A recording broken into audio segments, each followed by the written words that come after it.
இது அவனுக்கு தான் அந்த அபரோட்ச ஞானம் வாய்க்கும்.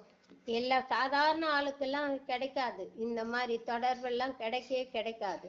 இதுதான் அந்த ஜீவனுக்கும் பரமாத்மாவுக்கும் உள்ள தொடர்பு அப்படின்றது. தோஷங்கள் இது வராம தடுக்கிறதுக்கு என்னென்ன தோஷங்கள் என்ன, எது தடுக்குது? காமம், குரோதம், லோபம், மோகம், மதம், மாச்சரியம்.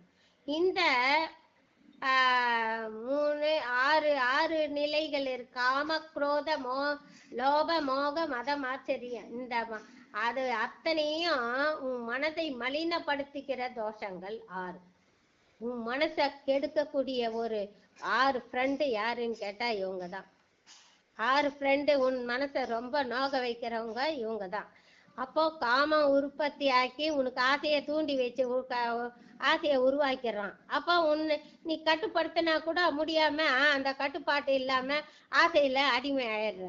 குரோதம், ஒருத்தரை பார்த்து இவங்களுக்குள்ள பேசக்கூடாதுன்னு வைராகியமா இருந்தா கூட அவன் செய்யற செயல் உன்னை அறியாமையே கோபம் உன் சினத்தை தூண்டி அவனை போய் 2ல் 1 பார்த்துடலாம் சொல்லி கோவப்பட்டு சினம் கொள்ற.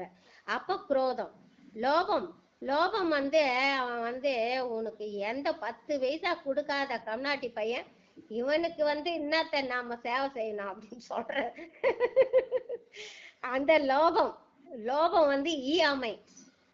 ஈயாத ஒருத்தன் யார் 10 பைசா செலவு பண்ணாம கருமையா இருக்கிறானோ அவன் லோபம்.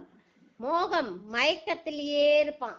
எந்த நேரமும் மோகத்திலேயே இருப்பான். அந்த மயக்கம், அது மோகம் மீன்ஸ் அது அவனோட அதெல்லாம் ஆசைகள்ல ஒரு வகை. செருக்கு மதம்னா தான் என்ற அகங்காரம், மதத்தோட செருக்கோட ஆடுறது, கர்வம் பிடிச்சி ஆடுறதுன்னு சொல்றாங்க இல்லையா? அந்த மாதிரி அந்த மதம் செருக்கு இருக்கிறான் பாரு. அந்த செருக்கு தான் அவனுக்கு அகங்காரம் அவனை அழிச்சிடுது. ஆச்சரியம்னா பொறாமை.